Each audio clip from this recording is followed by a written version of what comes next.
Om Namo Bhagavate Vasudevaya. Om Namo Bhagavate Vasudevaya. Om Namo Bhagavate Vasudevaya. Narayanam Namaskritya Naram Chaiva Narottam Devim Saraswatim Vyasam Tato Jayamudirayet Nashtaprayeshu Bhadreshu Nityam Bhagavata Sevaya Bhagavate Ruttama Shloke Bhaktir Bhavati Naistiki Om Agnanatimirandasya Gnananjana Shalakaya Chakshurunmilitam Yena Tasmai Shri Gurave Namaha Namo Vishnupadaya Krishna Preshthaya Bhutale Srimate Bhaktivedanta Swaminiti Namine Namaste Saraswate Deve Gauravani Pracharine Nirvishesha Shunyavadi Paschatya Deshatarine Jai Shri Krishna Chaitanya Prabhu Nityananda Shri Advaita Gadadhara Shivasadi Gaura Bhakta Vrinda Hare Krishna Krishna Krishna Hare Hare Hare Rama Rama Rama Hare Hare.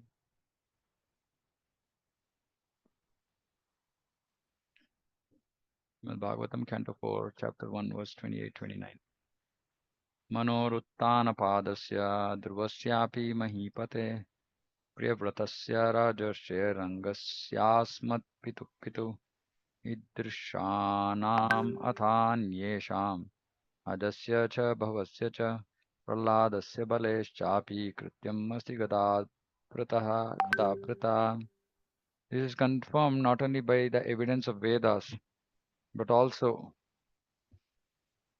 by the personal behavior of great personalities like Manu, Uttanapada, Dhruva, Priyavrata, and my grandfather Anga, as well as by many other great personalities and ordinary living entities, exemplified by Maharaja Prahlada and Bali, all of whom are theists, believe in the existence of Supreme Person of Godhead who carries a club, Gadabhrita, Gadabhrita, Supreme Person of Godhead who carries a club.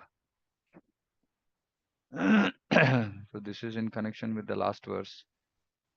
Said that there must be a supreme authority. So in connection with that, he is giving proof, saying that I am not just saying it myself. All other great devotees, great personalities actually accept this. Narottama Das Thakur states that one has to ascertain the right path for his activities by following in the footsteps of great saintly persons and books of knowledge under the guidance of a spiritual master. Sadhu Shastra Guru Vakya. Chitete Kariya Aikya. Arnaiko. So we should understand this. So sadhus and books of knowledge, but under the guidance of a spiritual master. Under the guidance of a spiritual master means under the direct guidance of a spiritual master, under the direct guidance of his Vani, under maybe, spiritual master is present on the face of this world and accessible, then as much as possible under the direct guidance or under the Vani, right? Not imagining. We should not imagine what the Guru is saying. So we have to hear, and then only we can understand what sadhus are saying, what Shastra is saying. Of course, for us, we are also fortunate because we have Srila Prabhupada as our Moola main Shiksha Guru. So his guidance is always there, but for even to get his guidance, one should be reading Prabhupada's books. Otherwise, where will the guidance come from? So guidance is required, guidance is available, guidance has to be taken. And even when we are taking guidance from,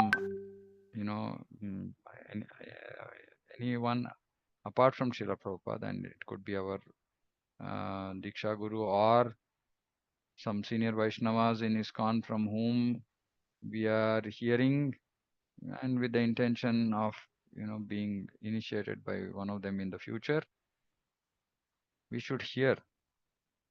And guidance means that taking those instructions very seriously. Not that, I hear and if I want, I accept it. If I don't want, I reject it. Or I give my own interpretation. Here, so I see so many devotees giving their own interpretation why book distribution is not that important. While pretty much everybody, starting from Srila Prabhupada and even his disciples and current gurus, everybody emphasize book distribution. But somehow devotees just give some, reason to just say why book distribution is not important or why book distribution should not be supported. Book distribution has to be supported. Actually, in fact, in during Prabhupada's time, the main source of Lakshmi to run ISKCON was from books. No other. I mean, all this paraphernalia and all only came up later, and that also cannot help running uh, a temple or a center. It had to be on book distribution. But anyway, no, yeah, nowadays this is not given very much importance by everybody. A saintly person is one who follows the Vedic injunctions, which are the orders of the Supreme Person of Godhead. The word Guru refers to one who gives proper direction under the authority of the Vedic injunctions and according to the examples of lives of great personalities. So Sadhu Shastra. Hmm. And he has to give proper direction, and he gives proper direction. Every Guru gives proper direction. Huh? The problem is with the disciples only. That they don't hear, or even if they hear, they don't bother. And then all such disciples bring bad name to their guru. The best way to mold one's life is to follow in the footsteps of the authorized personalities. Mahajanayana Gatasya Pantha. Like those mentioned herein by Prthu Maharaj, beginning with Swayambhuva Munu. The safest path in life is to follow such great personalities, especially those mentioned in Srimad Bhagavatam. Mahajanas, Brahma, Shiva, Narada, Manu, Kumara, Prahlada, Bali,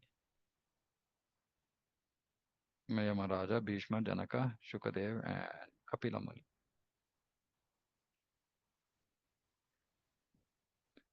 Dauhitraadin Vrite Mrityoho, Rochyan Dharma Vimohitan, Vargasvargapavarganam, Prayenaikatmya Hetuna. All the abominable persons, like my father Vena, the grandson of death personified, are bewildered on the path of religion. All the great personalities, like those mentioned, agree that in this world, the only bestower of benedictions of Dharma, Artha, Kama, Moksha, or elevation to the heavenly planets is the Supreme Person of Godhead. By heaven elevation, Dharma, okay. Dharma Vimohitan, Dharma Varga, oh Varga, okay. Varga is all of these and Swarga, Varga and Swarga, and Apavarga. Mm. King Vena, the father of Prthu Maharaj, was condemned by the Brahmanas and saintly persons because of his denying the existence of the Supreme Person of Godhead and rejecting the method of satisfying him by performance of Vedic sacrifice. In fact, he said he himself is as good as Supreme Lord. It is offensive.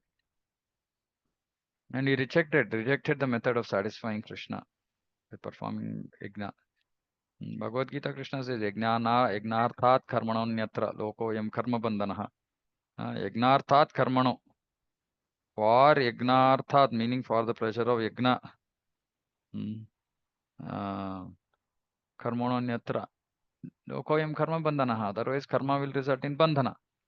If it is not done for the pleasure of the Lord, then any work that we do in this material world is karma bandhana. And of course, we are not, unfortunately, so qualified to actually be in a varnashrama system in Kali Yuga. But like we've been discussing, at least the results have to be offered. Otherwise, karma bandhana. Simple. In other words, he was an atheist who did not believe in the existence of God and who consequently stopped all Vedic ritualistic ceremonies in his kingdom. Prthu Maharaj considered King Vena's character abominable because Vena was foolish regarding the execution of religious performances. Atheists are of the opinion that there is no need to accept the authority of the Supreme Person of Godhead to be successful in religion, economic development, sense gratification, or liberation. According to them, dharma or religious principles are meant to establish an imaginary God, to encourage one to become moral, honest, and just so that the social orders may be maintained in peace and tranquility. So this is atheism. So just imagine they are meant to establish an imaginary God. So they'll just establish an imaginary God. That is dharma. For what? So that to encourage people to become moral, honest, etc. So that just society can go on in the right direction, peace and tranquility, etc. But they don't really believe in the existence of a Supreme Lord. Furthermore, they say that actually there's no need to accept God for this purpose. For if one follows the principles of morality and honesty, that is sufficient. This is another craziness. We live a good life. Live a good life. No need to accept God. Just be moral, honest. Similarly, if one makes nice plans and works very hard for economic development, automatically result of economic development will come. Similarly, sense gratification also does not depend on the mercy of Supreme Lord. For if one earns enough money by any process, one will have sufficient opportunity for sense gratification. Insofar as liberation is concerned, they say that there is no need to talk of liberation because after death everything is finished. So this whole thing is that Gnostic is atheistic belief system. We can't say philosophy. Yeah, we can say philosophy, but we can't say truth. We can't say tattva. It's just their speculation. Prthu Maharaj, however, did not accept the authority of such atheists headed by his father, who was the grandson of death personified. Generally, a daughter inherits the qualities of her father, and a son gets the qualities of his mother. Thus, Mrityu's daughter, Sunitha, uh, got all the qualities of her father. And Vena inherited the qualities of his mother. A person who is always subjected to the rules and regulations of repeated birth and death cannot accommodate anything beyond materialistic ideas.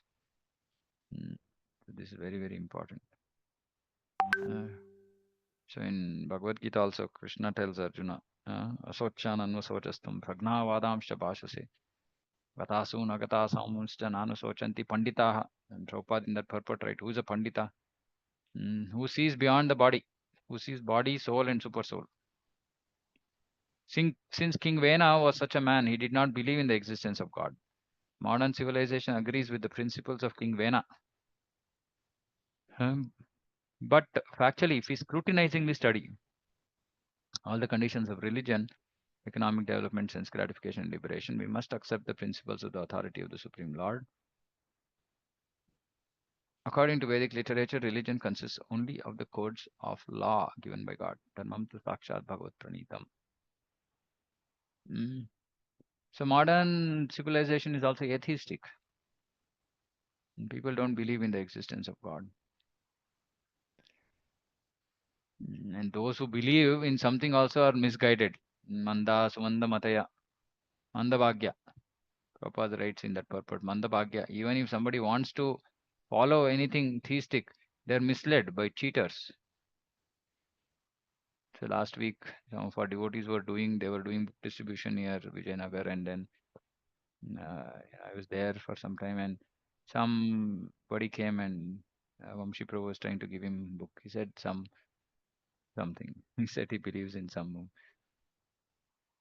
whatever that is. Yeah, I don't want to take the name, but yeah, but basically misleading a atheistic philosophy. If one does not accept the authority of the Supreme Godhead in matters of religion and morality, one must explain why two persons of the same moral standard achieve different results. They generally found that even if two men have the same moral standards of ethics, honesty, and morality, their positions are still not the same. Similarly, in economic development, it is seen that if two men work very hard and day and night, still the results are not the same. One person may enjoy great opulence without even working, whereas another person, although working hard, does not even get two sufficient meals a day. Similarly, in the matter of sense gratification, sometimes one who has sufficient food is still not happy in his family affairs, or sometimes is not even married, whereas another person, even though not economically well off, has the greatest opportunity for sense gratification. And basically, Prabhupada is saying it. If there's no authority, how is all this happening? Why there is so much of disparity? And of course, then we say karma phala, but who is given karma phala? Supreme Lord. It's his rules. Even an animal like a hog or a dog may have greater opportunities for sense gratification than a human being. Aside from liberation, even if we consider only the preliminary necessities of life, dharma, artha, kama, we will see that they are not the same for everyone. Therefore, it must be accepted that there is someone who determines the different standards. In conclusion, not only for liberation must one depend on the Lord, but even for ordinary necessities in this material world. People are so foolish that they can't understand this. That even for ordinary necessities, we are dependent on the Supreme Lord. Simple thing, right? If we have to just raise our hand, we need mercy of the Supreme Lord. Paramatma has to give us permission, has to give us intelligence, otherwise it won't work. We can't just lift our hand, idle hand. We can't just even move our finger. Prthu Maharaj therefore indicated that in spite of having such rich parents, children are sometimes not happy. Similarly, in spite of valuable medicine administered by a competent physician, sometimes a patient dies. Or in spite of having a big safe port, sometimes a man drowns. We may thus struggle to counteract impediments offered by material nature, but our attempts cannot be successful mm, unless we are favored by the Supreme Lord. So we have to remember this. We cannot think of ourselves as being independent because we are not independent. It's just foolishness to think that we are independent. And it's only by the mercy of Krishna that everything is happening. Hmm. Yasya prabha prabhavato jagadanda koti. Everything is just happening just on the will of Krishna. Parasa shaktir vivadeva shruyate. Everything is just happening on his energy, on his strength. So only atheistic people will deny the existence of God. यत्पादसेवाभिरुचिस्तपस्विनाम् अशेषजन्मोपचितं मलं धियः तद्यक्षिणोति अन्वहं येददी सति यथा पदाङ्गुष्ठविनिसृता सरेत्.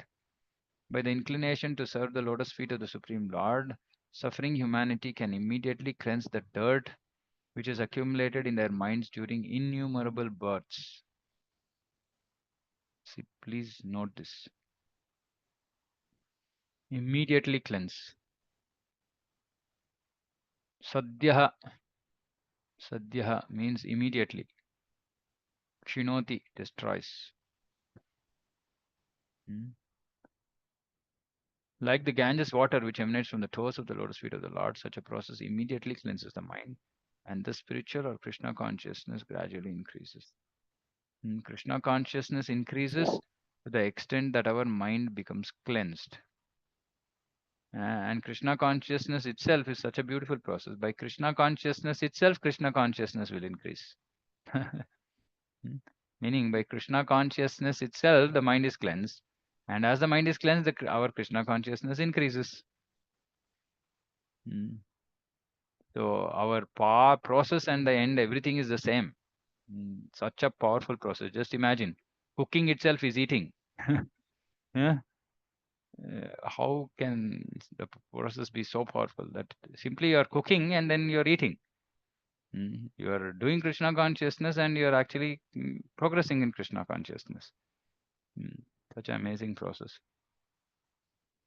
And it has to cleanse the mind immediately.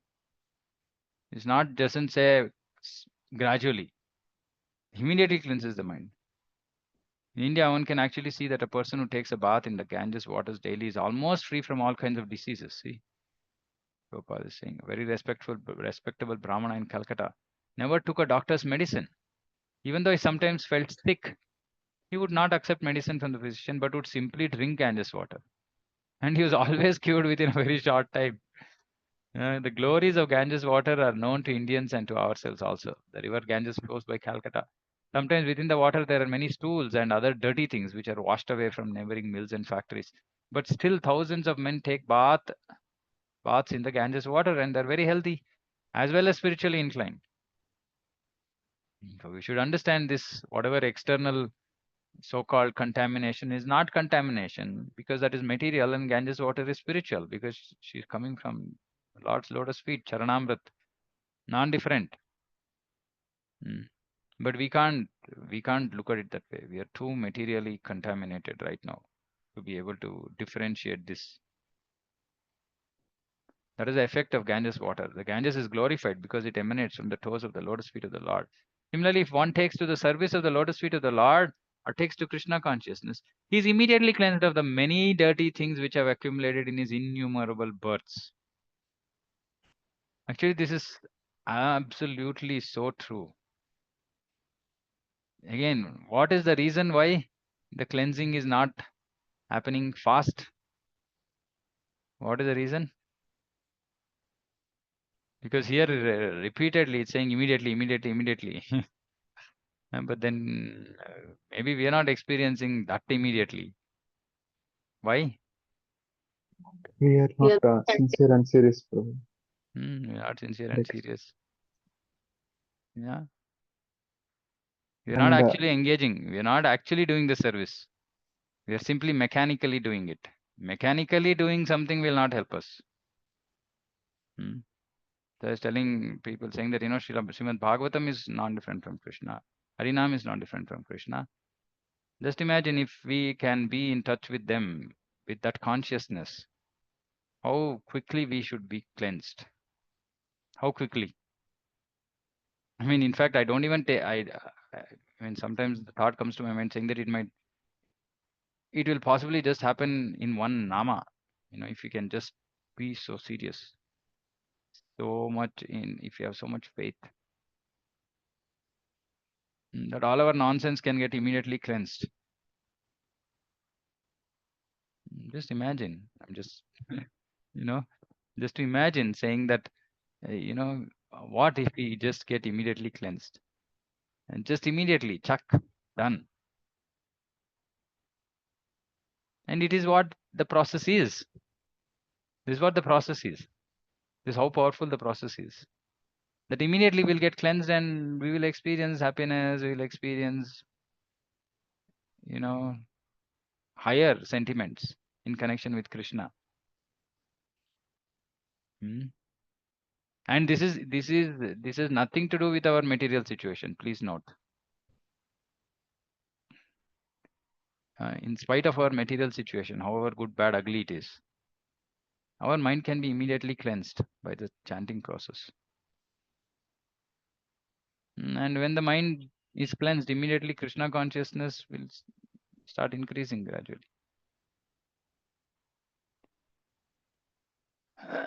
We've seen that in spite of the very black record of their past lives, persons who take to Krishna consciousness become perfectly cleansed of all dirty things and make spiritual progress very swiftly. See, Prabhupada is saying with his experience when he was preaching, so many people with really bad past, dirty past, not even bad, dirty past,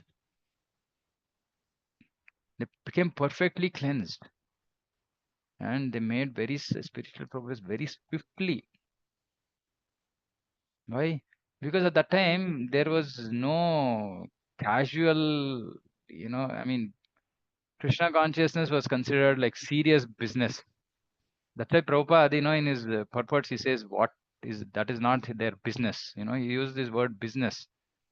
You have to be busy with that. And Prabhupada's focus was to make everybody, is to engage everybody. That was what he actually, gave to those devotees who came in touch with him. Is that fire, for Krishna consciousness to be always engaged, thinking about it. And devotees gave the same thing to others who came in touch with them, just like Chaitanya Mahaprabhu distributed, Harinam when he was present on this world, or when he was manifest on this world, in this world. So Prabhupada did the same thing. He gave the mood of uh, preaching Krishna consciousness, the mood of surrender, the mood of serious and sincere bhakti, and it just spread like wildfire. Everybody who came in touch with that developed the same mood. And just like, yeah, there's fire, and if a spark of fire just falls off the fire, onto the ground, it gets switched off, right? Like that. If we are not in touch with this mood of Srila Prabhupada, then we will be like cold in Krishna consciousness. We will not make any progress. And we will not have that fire. There has to be fire for Krishna consciousness to, you know, blaze, blazing fire of Krishna consciousness.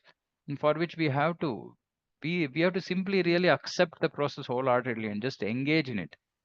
Unfortunately, we are, either we are speculating on things, or we don't want to take it seriously, or we are materially attached or something.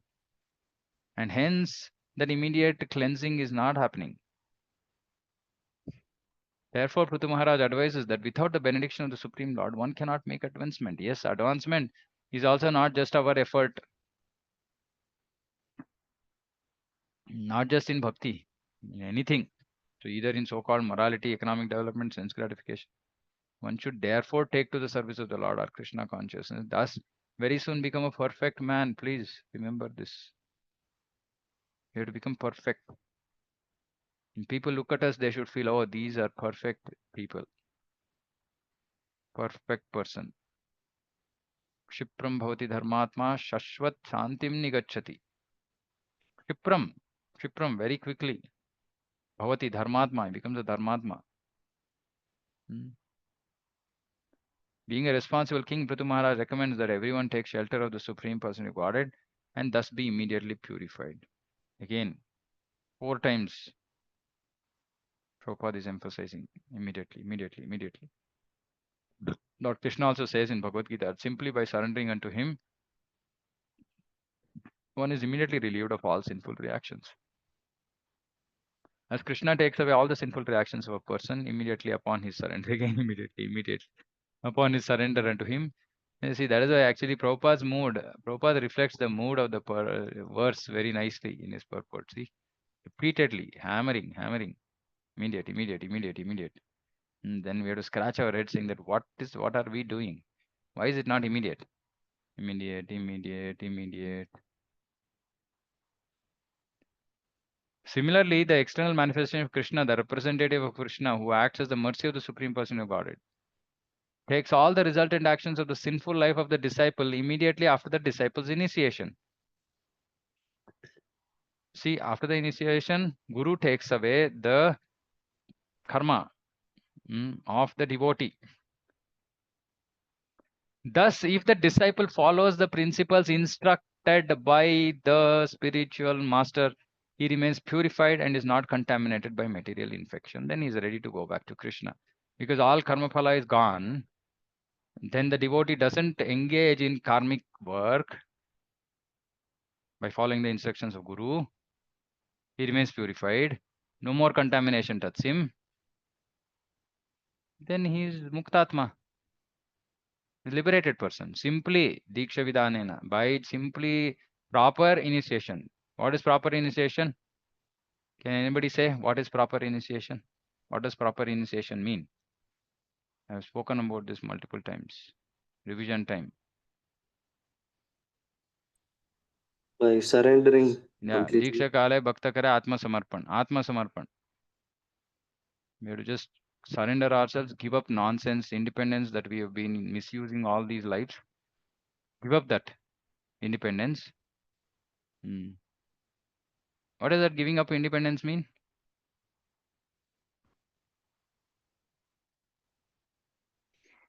Again, I ask these questions so that our devotee is clear about the practical application of that. English is okay. Sometimes English is very confusing or not clear. What does giving up independence mean? Follow the instructions of Guru. Okay, that's one side of it. Giving up independence. Hare Krishna Prabhu. Yeah. Accept the way Guru instruct to live in that way. Whatever the way he wishes to live. Yeah, and Yes. you have to add one more. You have to add one more part. Aham and Mama Prabhu. No, don't think. Don't use your own intelligence, independence to think this is how I have to live. Right? So just follow whatever he's saying. Don't see in Shastra says always think about Krishna, never forget Krishna. Now you might think, Shastra is already saying always think about Krishna. Why it has to say never forget Krishna? Because that is a negative side. So always follow the instructions of Guru. Don't follow your own mind. That is full instruction. Because what will happen is, sometimes, we might think that this is okay. This. We just use our independence to just decide that, yeah, I'm not following this as per, or maybe Guru has not spoken about this, so it's okay. I can just do whatever. Right? So no. If we are not able to figure out, then go ask the guru, go ask, and clarify, saying that, I'm doing this. Is this acceptable? Is this okay? Not okay? Hmm. So we have to give up our own independence to decide this is right, that is wrong. It should be Guru Sadhu Shastra. Instructions given by Guru in terms of how we have to live our life have to be followed, and no other speculation needs to be entertained. Uh, the intelligence should only be used to understand how to execute the instructions. Nothing else. Nothing else.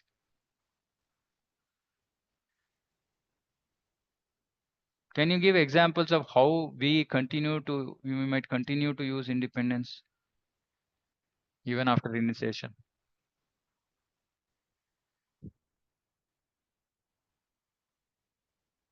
Any examples? Of course, those who are not initiated, they might say, I don't know, I am trying to follow everything. But yeah, just speculation. by selectively choosing the instruction. Selectively choosing instructions. Okay, very nice. Yeah, Raju Prabhu. Without asking the guru, sometimes um, we will take some decisions, Prabhu. Yeah, like what? Mm. I'm just wanting some examples. Example, I mean, I can see that many devotees uh, will uh, will bring deities to home like Laddu Gopal. Okay. Okay. That is one. Okay. And also, as Prabhu said, only few instructions they are thinking that that we can follow, and others right now that's not practical, Yeah, not that's not applicable to practical. us. Not practical, not applicable. Yeah. Yeah, Sumantra Mataji. Yes. Prabhuji, we don't many a times take instructions. We many a times inform the guru that Oh, we yeah, want very this, nice. Okay, we that's want this. another, yeah, that's another thing that we devotees do. FYI, right? For your information, Guru Maharaj. And then we say Guru Maharaj also. So totally, what is that called? Oxymoron. It should be for my instruction, not for your information. So, yeah, Prabhu. Considering Guru as a ordinary soul and even finding fault sometimes. Okay, and by doing that, we are. No, my question was saying that how is it that we continue to use our independence? So you're saying we use our independence to actually bring down the position of Guru itself. Yeah. Okay. Okay, yeah. So we have to be careful about all this. These are the common pitfalls. Common pitfalls. Actually, I mean, maybe I've mentioned this before. For example, even our life, in material life, the decisions we take, right, about the nature of work we do, or for how long we have to work, all this actually has to have clear yes, no, go ahead from Guru, because all of it impacts our spiritual life, right? So sometimes, some devotees are in a job which is like really painful. I mean, they're just not able to get time at all to do devotion. Somehow they've got initiated and all that. Then, then one has to approach the Guru saying that, doesn't seem to be favorable. What should I do? Anukulyasa sankalpaha pratikulyasa varjanam. If we don't have the understanding or the faith to take some decision, but we can't just leave it like that and just say it's okay. So which is why we have to understand, okay, what is the mood of Guru? What does he say about me working? What does he say about me doing something? All this we have to know. We have to know. And we can't just concoct something, mental concoction. And most devotees don't hear at all, so they don't even know what the instructions are. So what can we follow then? And if we don't do that, then we cannot achieve perfection. Please understand the process here, right? At the time of initiation, all the resultant actions of sinful life is taken away by Guru. And then if the disciple follows the principles instructed by the spiritual master, this is the key. If he follows, remains purified. Otherwise, it again gets entangled into material contamination. Sri Chaitanya Mahaprabhu therefore stated that the spiritual master who plays the part of Krishna's representative has to consume all the sinful reactions of his disciple. Sometimes the spiritual master takes the risk of being overwhelmed by the sinful reactions of the disciples and undergoes a sort of tribulation due to their acceptance.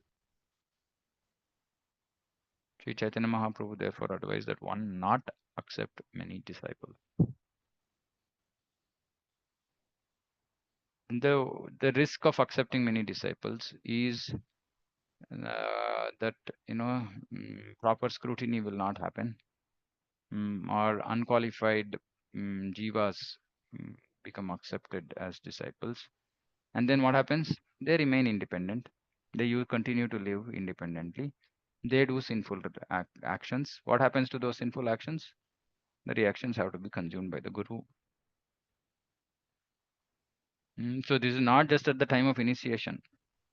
Initiation wholesale it goes. After that also, if somebody does sin, guru has to take the reaction. If the devotee does the aparadha, he suffers. If he does a sin, guru suffers. So both are dangerous. Can somebody explain this?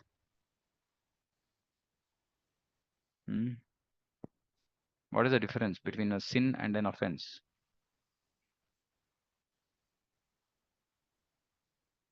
These technical things we should understand. Sin is material, right? Sin is material. Yeah. And Offenses? offenses, they bring down the spiritual assets also.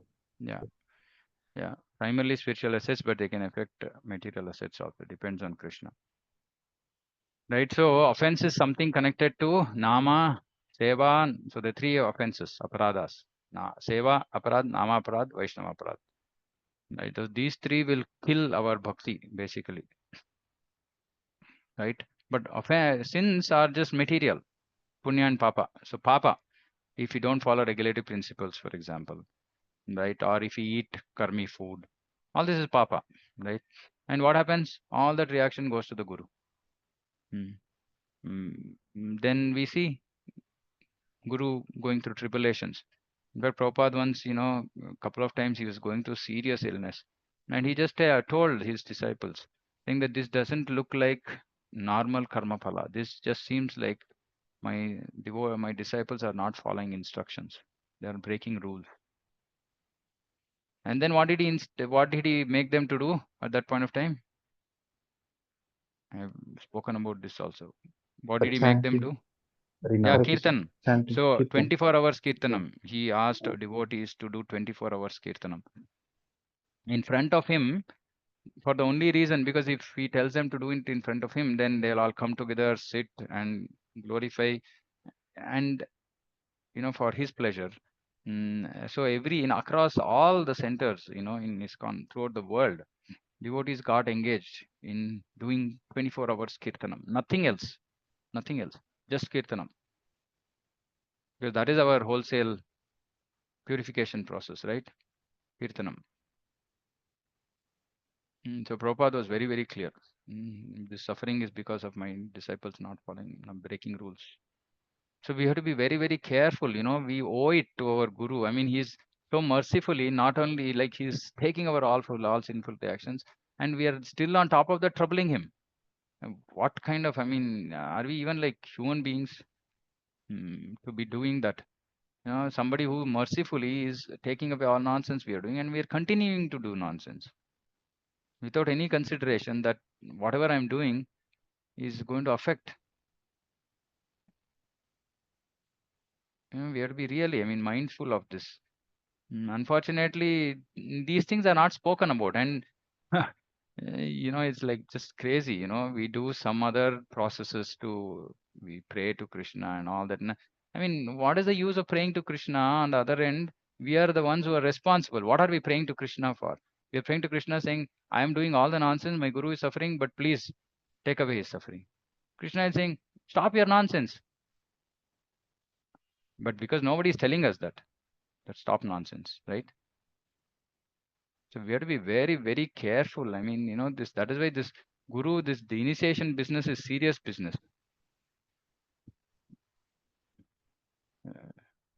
Many devotees come and ask me about initiation. First thing I tell him, boss, I don't want to become responsible for any person in any Vaishnava in ISKCON to suffer because of a recommendation I make. First of all, I want you to go hear your guru, come back and tell me what he is expecting from you. Because I know in general, all gurus in ISKCON, what their requirements, expectation is, at least at a high level. If I don't know, I will talk to disciples of those gurus and find out. You please hear and come back and tell me what are they expecting from you. How will your life change?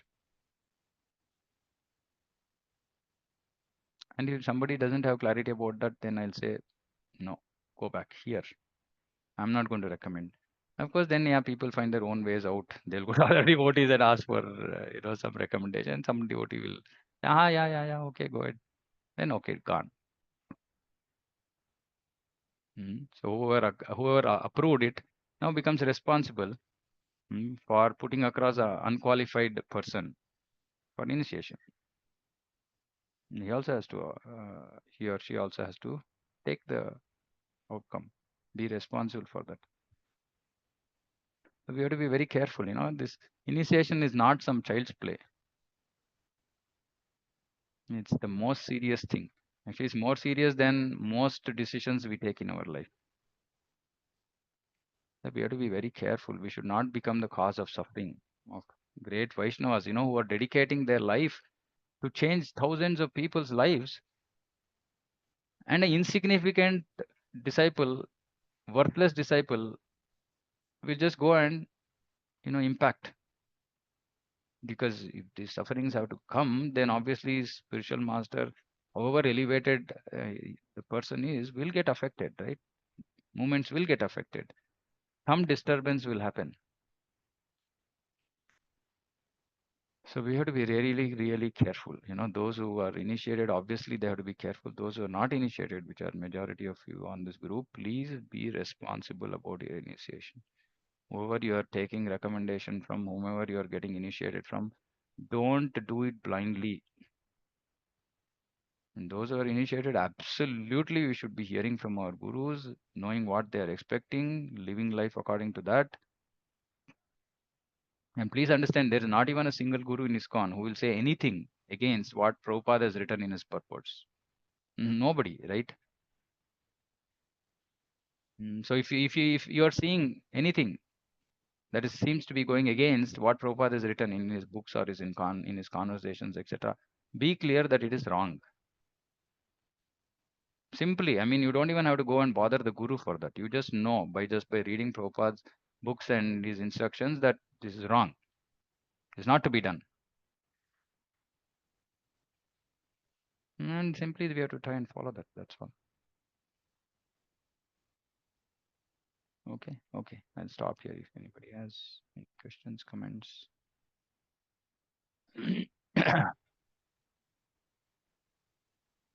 Okay. All clear? No questions? Okay. Then Srimad Bhagavatam ki jai, Jagat Guru Srila Prabhupada ki jai, Vancha Kalpatarubhyascha Kripa Sindhubhyo Patitana Bhanebhyo Vaishnavibhyo Namo Namah. Ananta Koti Vaishnav ki jai, Samavita Gaura Bhakta ki jai. Hare Krishna.